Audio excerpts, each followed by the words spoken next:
Everyone, welcome back to the channel. Actually मुझे एक message मिला कि क्लास 12th के जो बोर्ड्स आ रहे हैं उसके लिए आपको एमसीक्यू प्रैक्टिस चाहिए फॉर सम सब्जेक्ट्स। सो मैंने सोचा कि थोड़ी बहुत प्रैक्टिस करा देते हैं because the paper is very near. जिनके पास क्वेश्चंस का सोर्स नहीं है वो भी प्रैक्टिस कर लेंगे। और ये काफ़ी इजी क्वेश्चंस हैं और थोड़े बहुत इसमें मीडियम एंड डिफ़िकल्ट रेंज के भी हैं ताकि सब तरह के बच्चों को हेल्प मिल सके। मुझे ये बताइए क्वेश्चंस आपको किसी ना किसी तरह ज़रूर हेल्प करेंगे। So here I am with these questions. So start करते हैं। The first question is A C can not be measured by D C ammeter because. I think आपको विजिबल होगा क्वेश्चन। इसके ऑप्शंस हैं A C can not pass through D C ammeter, A C changes direction, average value of current for complete cycle is zero and D C ammeter will get damage. तो जो D C ammeter है हमारा वो major करता है average value of current. और मैं बात करूं एसी की, अगर मैं बात करूं एसी की तो एसी करंट ऐसा होता है जिसमें दो तरह के करंट होते हैं, पॉजिटिव डायरेक्शन में और नेगेटिव डायरेक्शन में। अगर हम इनका एवरेज निकालें तो वो हो जाएगा ज़ीरो। तो डीसी एमीटर इसलिए एसी को मेज़र नहीं कर पाता क्योंकि DC ammeter average value of current measure करता है और एसी के लिए average value of current zero होती है। तो इसका आंसर हो जाएगा ऑप्शन सी। ऑप्शन सी इसका आंसर हो जाएगा। थ्योरी बेस्ड क्वेश्चंस भी आपके पेपर में ज़रूर आएंगे, छोटे numericals and formula based questions भी ज़रूर आएंगे। अगर आप लोगों को फॉर्मूला और थ्योरी चाहिए किसी भी चैप्टर की तो मैं आपको शॉर्ट नोट्स के फॉर्म में सारे चैप्टर्स की जो जेस्ट होगी वो प्रोवाइड कर सकती हूँ, अलग अलग वीडियो में या एक ही वीडियो में। अगर आपको ऐसा कुछ चाहिए then please comment down. Next question is a wire of resistance 4 ohm is stretch to twice its original length. Length 2 times हो गई है और जो in the process of stretching its area of cross section gets halved, तो उसका area है वो a/2 हो जाता है। अब रेजिस्टेंस ऑफ वायर क्या हो जाएगा? सो इसको हम देखते हैं। Solution to R1 is equals to rho L upon A upon R2 is equals to rho L upon A। यहाँ पे L1 A1 कर लेते हैं, यहाँ पे L2 A2 कर लेते हैं। R1 की वैल्यू है 4, रो दोनों का कैंसिल हो जाएगा। यहाँ पे L1 है और यहाँ A1 है। ये L2 जो है वो 2L है और ये ऊपर चला जाएगा। और आई थिंक कुछ मिस्टेक हो गई है। हाँ, 2L1 जो है वो यहाँ आएगा और A2 जो है वो हमारा यहाँ जाएगा और A2 हो जाएगा A1/2। ये A1/2 हो जाएगा। तो यहाँ पे हो जाएगा 2 2 जा 4। वो 4 अगर हम यहाँ ले जाएं और R2 को यहाँ ले आएँ, ये वाले R2 को यहाँ ले जाएं और जो यहाँ से मल्टीप्लाई करके आया वो हो जाएगा 16। तो R2 की वैल्यू आ जाएगी हमारी 16 ओम। ये आप खुद भी सॉल्व करके देख सकते हैं अगर आपको जो मैंने बताया उसमें थोड़ी सी भी कंफ्यूजन है। This is simple mathematics. तो इसका आंसर हो जाएगा बी 16 ओम। नेक्स्ट क्वेश्चन फिर से थ्योरी बेस्ड है। For high frequency capacitor offers, high frequency के लिए कैपेसिटर क्या ऑफर करता है? एक्स सी जो कैपेसिटिव रिएक्टेंस है उसका फॉर्मूला होता है 1/ओमेगा c और ओमेगा होता है 2πf जिसमें f होती है फ्रीक्वेंसी। और यहाँ पे हाई फ्रीक्वेंसी पूछा हुआ है। हाई फ्रीक्वेंसी यानी f ज़्यादा यानी ओमेगा भी ज़्यादा। अगर ओमेगा ज़्यादा होगा तो xc होगा कम, सो लेस रेजिस्टेंस हो जाएगा। कैपेसिटिव रिएक्टेंस कह लो या रेजिस्टेंस कह लो। ज़ीरो इसलिए नहीं होगा क्योंकि अगर होता कि फ्रीक्वेंसी इनफाइनाइट है तब हम कहते उसे zero resistance. Next part is force on a current carrying conductor is maximum when the angle is. Force on a current carrying conductor का फॉर्मूला हमें पता है क्या होता है? F is equals to I into L cross B. L cross B का मतलब होता है ILB साइन थीटा और वो हमसे यही एंगल पूछ रहे हैं। आपको ये सारे फॉर्मूलाज याद करने पड़ेंगे। अगर अभी भी आपने बहुत ही कम पढ़ रखा है अपने एग्जाम के लिए तो आप ये कर सकते हैं, आप सारे चैप्टर्स के फॉर्मूलाज याद कर सकते हैं। अगर आपको फॉर्मूला शीट और थ्योरी शीट की ज़रूरत है तो मैं आपको दे दूंगी, but you have to just comment down that what you want and किस चैप्टर के लिए चाहिए, सभी के लिए चाहिए तो सभी के लिए मिल जाएगी। सो इस क्वेश्चन पे वापस आ जाते हैं। इसका फॉर्मूला था force on a current carrying conductor का F is equals to I L B sine theta. तो ये फोर्स मैक्सिमम तब होगा जब साइन थीटा मैक्सिमम होगा। साइन थीटा की मैक्सिमम वैल्यू 1 होती है और उसके लिए थीटा होना चाहिए 90 डिग्री। आई होप ये तो सबको पता होगा कि थीटा साइन थीटा की मैक्सिमम वैल्यू 1 होती है और वो 90 डिग्री एंगल पे मिलती है हमको। सो 90 degree will be the answer. Energy stored in a capacitor is, ये सिंपल फॉर्मूला है कि of the energy stored in the capacitor Q square by 2c होता है। फॉर्मूला मैं बार बार बोल रही हूँ, आप लोग याद कर लीजिए। अगर आपने कुछ नहीं पढ़ा है उस कैटेगरी में हो आप, सब कुछ पढ़ लिया है उस कैटेगरी में हो आप, सब कुछ पढ़ लिया है और फॉर्मूला का क्वेश्चन गलत करके आओगे तो भी बहुत दुख होगा। कुछ नहीं पढ़ा है और फॉर्मूला के क्वेश्चन सॉल्व कराओगे, बिकॉज डेफिनेटली 33% मार्क्स स्कोर करना बहुत ईजी होता है। तो फॉर्मूला बेस्ड क्वेश्चन बहुत सारे होंगे, इसलिए फॉर्मूले लर्न कर लेना। अभी भी टाइम है फॉर्मूला लर्न करने का। Next question is the relation between electric potential and electric field strength is, again formula based question, E is equals to minus dV by dr, इसका आंसर हो जाएगा। ये भी ध्यान रखना यहाँ पे माइनस इंपॉर्टेंट है क्योंकि वोल्टेज और इलेक्ट्रिक फील्ड की डायरेक्शन का डिफरेंस होता है। यहाँ पे dV by dr वाला भी है, ऑप्शन है पर वो गलत होगा और बाकी तो ये उल्टा दे रखा है, इसलिए आपको फॉर्मूला लिख के लर्न करने हैं और अच्छे से लर्न करने हैं ताकि आप ऐसे ऑप्शंस में ट्रिक ना हो जाए, इसलिए आपको ये लर्न करके रखने पड़ेंगे। अब आ जाते हैं क्वेश्चन नंबर 7 पर।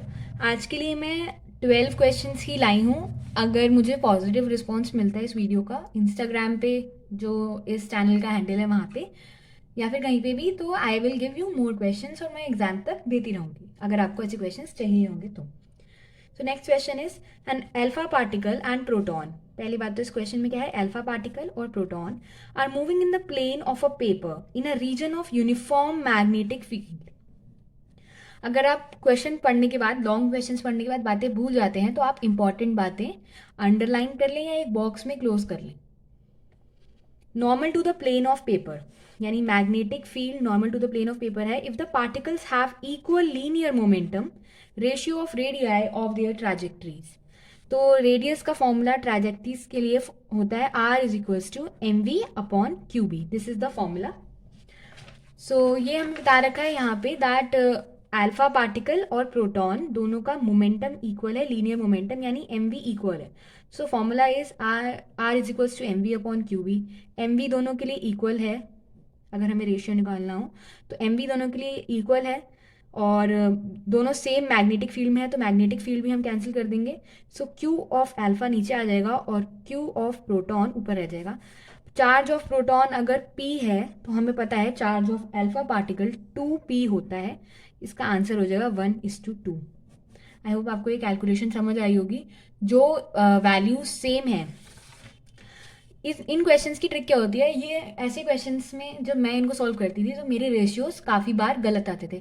तो ट्रिक इसकी ये होती है, जो इक्वल दे रखा है फॉर्मूला ऐसा ढूंढो, रेडियस के और भी बहुत सारे फॉर्मूले होते हैं मैग्नेटिक फील्ड में मूविंग पार्टिकल के रेडियस के, बट यहाँ पे इक्वल लीनियर मोमेंटम दे रखा है तो हमें वो वाला फॉर्मूला यूज़ करना है जिसमें लीनियर मोमेंटम हमें मैंशन किया हुआ, क्योंकि लीनियर मोमेंटम होता है mv, जिस फॉर्मूले में mv है हम वो वाला फॉर्मूला यूज़ करके आंसर निकालेंगे। तो इसका आंसर बहुत ही क्लियर है, 1:2 आ जाएगा। नेक्स्ट क्वेश्चन पे मूव करते हैं। Work done in moving a charge of 20 microcoulomb on the surface of a uniformly charge sphere of radius 5 centimetre is. I don't know ये चार्ज स्फेयर ऐसा मेंशन कर रखा था, सिलेबस में नहीं है, बट ये क्वेश्चन मैंने सैम्पल पेपर्स में देखा। सो मुझे लगा कि ये इंपॉर्टेंट हो सकता है क्योंकि चार्ज स्फेयर ये है और जो कंपटीशन के लिए पढ़ रहे हैं उन्होंने ये बात पढ़ ली होगी चार्ज स्फीयर वाला, क्योंकि ये कंपटीशन वाले सिलेबस से कुछ भी रिमूव नहीं हुआ है।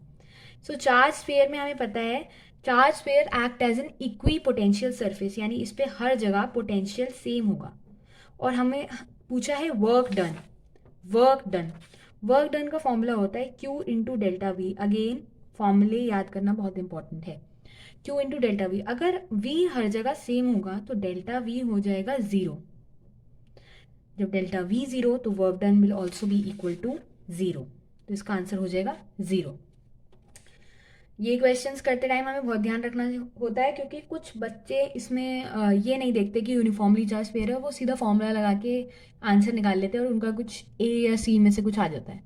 सो हमें क्वेश्चंस बहुत आराम से रीड करने हैं अगर हम सिली मिस्टेक्स करते हैं स्पेशली।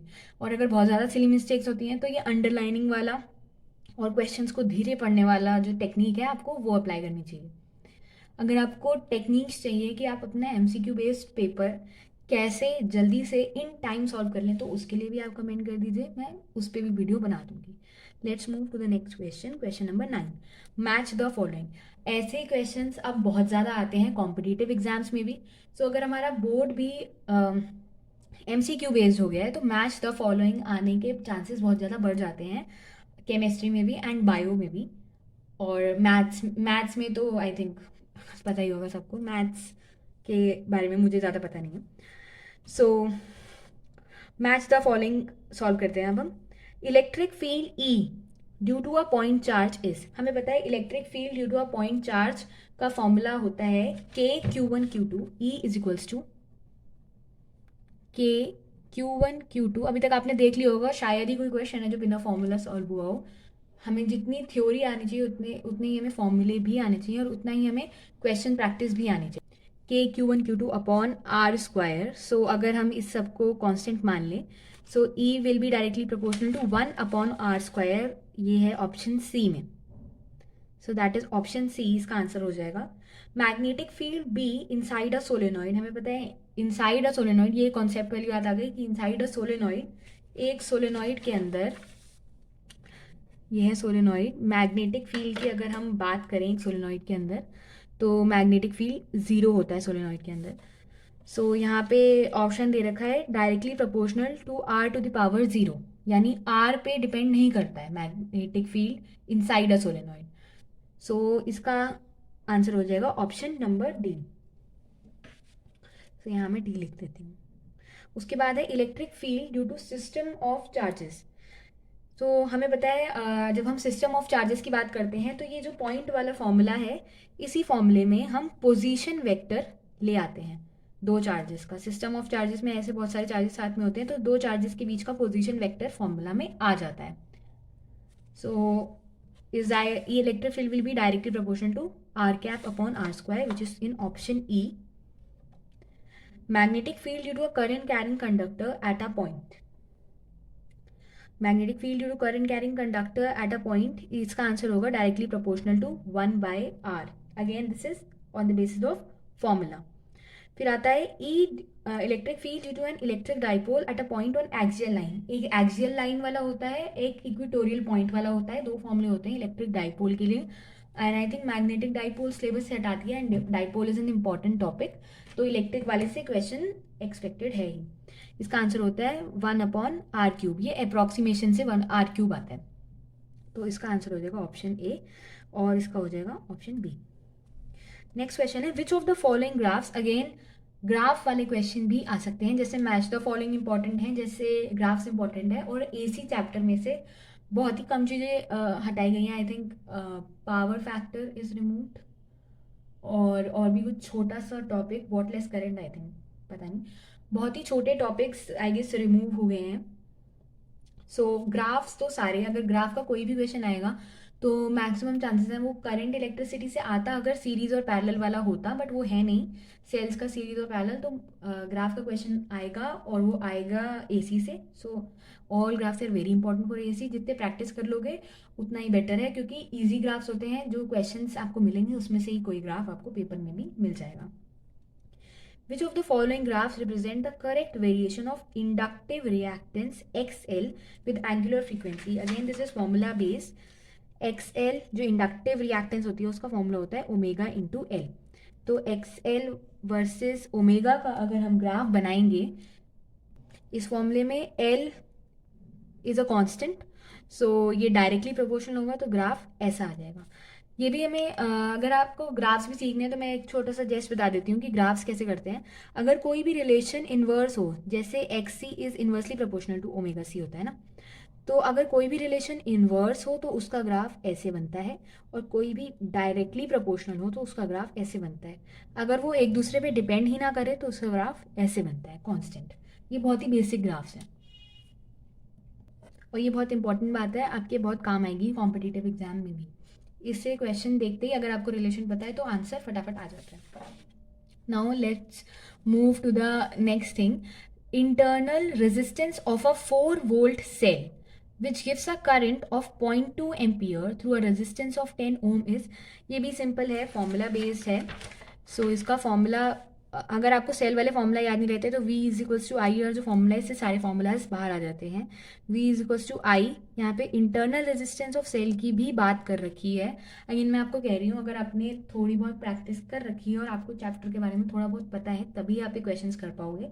अगर आप उन स्टूडेंट्स में से हो जिन्हें थोड़ा सा पढ़ना है तो आपको मुझे बताना पड़ेगा for me to teach you. So V हमें दे रखा है 4, आई थिंक करंट भी क्वेश्चन में गिवन है, दैट इज 0.2 एम्पियर, और ये हमें 10 दे रखा है, और इंटरनल रेजिस्टेंस हमें निकालना है। सॉल्व करके आंसर इंटरनल रेजिस्टेंस का भी 10 ओम ही आएगा, तो इसका आंसर हो जाएगा 10 ohm. Now let's move to the last question which is this one. A conducting loop carrying a current I is placed in a uniform magnetic field pointing into the plane of paper.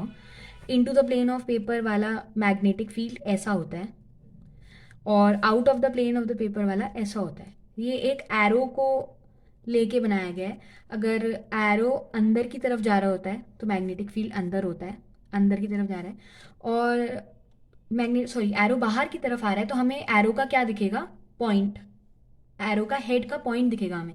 तो this is arrow का head का point, तो ये है बाहर को आने वाला मैग्नेटिक फील्ड। और अगर एरो अंदर जा रहा होगा पेपर के तो हमें उसके पीछे का क्रॉस दिखेगा। सो दिस इज अंदर जाने वाला मैग्नेटिक फील्ड, दिस इज बाहर आने वाला magnetic field. Magnetic field pointing into the plane of paper ये होगा, क्योंकि हमें एरो अंदर जाता हुआ दिखेगा तो हमें पीछे का उसके क्रॉस दिखेगा। जिनको याद नहीं होता वो ऐसे याद कर सकते हैं। सो ये फिगर बहुत यहाँ पे छोटी सी दिख रही है, सो मैं इसे बड़ा बना देती हूँ। यहाँ पे क्वेश्चन ये है, the loop will have a tendency, so the loop will have a tendency to A contract, B expand, move in positive x axis और move in negative x axis। तो यहाँ पे हम क्वेश्चन देख लेते हैं। एक लूप ऐसा दे रखा है जिसमें करंट ऐसे फ्लो हो रहा है, और ये x एक्सिस दे रखी है एंड ये y एक्सिस दे रखी है, और हमें पता है मैग्नेटिक फील्ड कहाँ है, into the plane of paper. तो ये पूछा है कि ये लूप एक्सपैंड करेगा या कॉन्ट्रैक्ट करेगा। सो अगर हम देखें करंट की डायरेक्शन ये है तो मैग्नेटिक फील्ड की डायरेक्शन थंब बताएगा हमें, तो वो हमें वैसे ही पता चल रही है कि अंदर है। नाउ अब अगर हम Fleming's left hand rule use करें, so the thumb says F, this is B and this is I. So अगर मैं फर्स्ट फिंगर को मैग्नेटिक फील्ड की डायरेक्शन में रखूं और इसको करंट की डायरेक्शन में रखूं तो फोर्स की डायरेक्शन मेरा थंब बताएगा एफ बी आई, ऐसे होता है। अगर आप इसे ऐसे भी याद रख सकते हैं, एफ एम आई, या फिर आप इसे सी से भी याद कर सकते हैं। तो ये हो जाएगा फादर मदर चाइल्ड, सी करंट हो गया, एम मैग्नेटिक फील्ड हो गया, एफ हो गया force. To make it easy for you, father mother child, ताकि आपको फिंगर्स में कंफ्यूजन ना हो एटलीस्ट, क्योंकि जब हम एग्जाम में घबरा जाते हैं तो हम सिलीएस्ट चीज़ में कंफ्यूज हो सकते हैं। सो यहाँ पे आ रहा है कि फोर्स इस डायरेक्शन में, यहाँ पे फोर्स लग रहा है। अब यहाँ पे देखें तो करंट जब यहाँ पे आएगा तो ऐसे फ्लो हो रहा होगा, मैग्नेटिक फील्ड अंदर की तरफ होगा, फोर्स इस डायरेक्शन में लगेगा। सिमिलरली यहाँ पे ऐसे लगेगा और यहाँ पे ऐसे लगेगा, तो ये लूप एक्सपैंड होने वाला है, तो इसका आंसर हो जाएगा B, expand. So that's all for today. अगर आपको ऐसे और क्वेश्चंस चाहिए for more practice then I can make more videos for you. देखते हैं इसका रिस्पॉन्स के साथ है and then I will decide. So अगर आपको और ऐसे क्वेश्चन चाहिए तो प्लीज़ कमेंट कर दीजिए। Thank you and yeah don't forget to subscribe to the channel.